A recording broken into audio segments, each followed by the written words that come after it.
नमस्ते बच्चों, आज मैं आप लोगों को एक कहानी सुनाने जा रही हूँ। यह कहानी एक लोमड़ी, कौवा और हिरन की है। एक बार एक हिरन और कौवे में दोस्ती हो गई।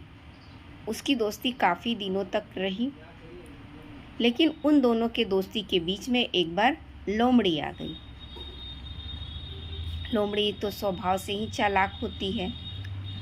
यह बात कौवे को अच्छी नहीं लगी, क्योंकि वह जानती थी कि लोमड़ी स्वभाव से अच्छी नहीं है और वह उसका हिरन जो था कौवे का प्रिय मित्र था।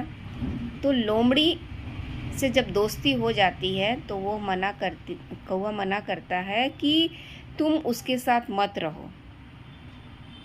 तो यह बात हिरन को अच्छी नहीं लगती है और कहता है कि तुम उससे जलती हो इसलिए ऐसा कहती हो, वो तो बहुत अच्छा है।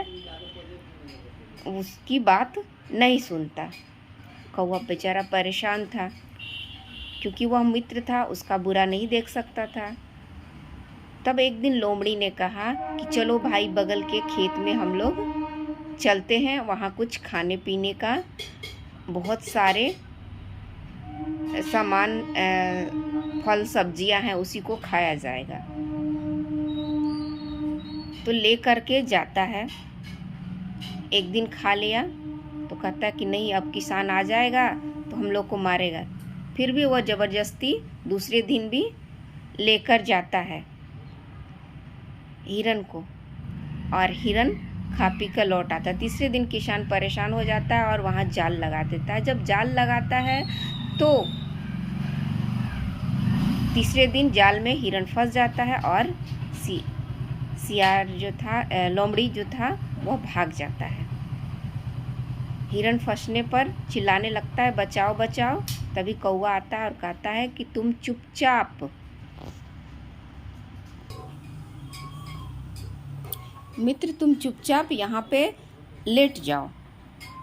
जब किसान आएगा तो देखेगा कि उसे लगेगा कि तुम मर गए हो, तुम्हारा जाल खोलेगा और तुम दौड़कर वहाँ से भाग जाना। तब उसकी बात को मान लेता है और लौट देता है। कुछ देर बाद जब किसान आने लगता है तो हिरन वही काम करता है, और किसान जब पास आकर देखता है तो लगता है कि उसे यह मर गया है। जाल हटाता है। जैसे ही जाल हटाता है तो हिरन दौड़कर भाग जाता है। इस प्रकार उसकी जान बच जाती है। देखा बच्चों, आपने एक धूर्त के कारण उसका मित्र, कौवे का मित्र फंस गया, लेकिन एक अच्छे मित्र के कारण ही उसकी प्राण भी बच जाती है। तो हमें भी अच्छे मित्र की कद्र करनी चाहिए, उनकी बातों को मानना चाहिए और पहचान करनी चाहिए कि कौन अच्छा है, कौन बुरा है। धन्यवाद।